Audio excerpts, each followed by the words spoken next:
Why is it that so many white nationalists are afraid to live in Europe? Now, don't get it twisted. I'm not saying all white people should leave and go to Europe. That's ridiculous.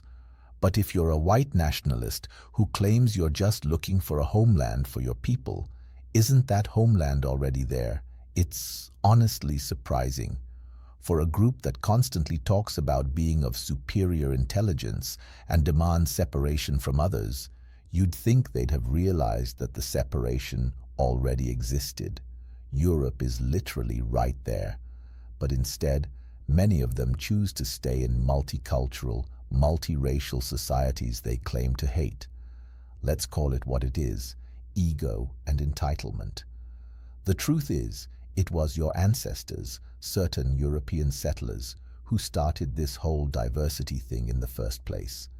They crossed oceans to invade, colonize, enslave, and settle in places like America, Australia, and South Africa. And now you want to turn around and tell everyone else to go home? That's rich. And let's talk about the mental gymnastics. Some white nationalists will say, "But we fought for this land," as if that somehow makes it righteous. But let's be real. Just because you claim you conquered something doesn't mean it truly belongs to you. No more than stealing a car makes you the rightful owner. And besides, it's not like y'all showed up like the Spartan warriors from 300, going head to head in some glorious battlefield. That's mythology. Reality?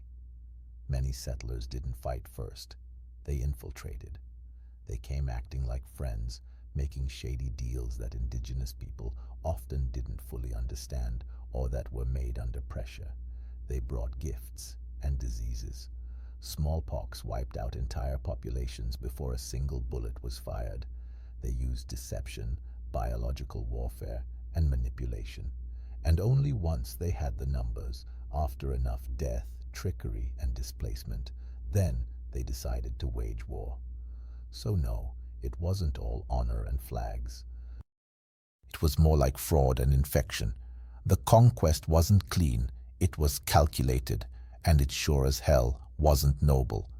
And what's really baffling, it would actually be easier for many of you to relocate to Europe. You probably have a decent idea of your ancestry, you likely speak the language or could learn it easily, and you'd be surrounded by people who look like you and share your cultural history. Now compare that to Black Americans. Many of us don't even know exactly where our ancestors came from. Countries, cultures, tribes, we were stripped of all of that. Our people were dragged here, bought and sold, separated by skin color and broken apart by design. Our cultures were beaten out of us, erased, so that we'd never have the tools to return. That was intentional. So if anyone should be blamed, maybe point your finger at the folks who brought us here in the first place. It's way too late to tell Black Americans to just go back to Africa. That door was nailed shut generations ago.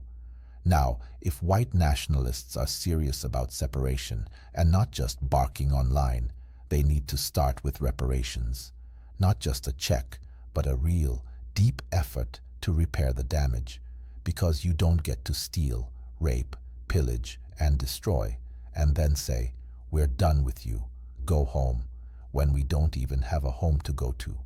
So maybe if you really want separation, fund it, facilitate it, rebuild what your ancestors broke.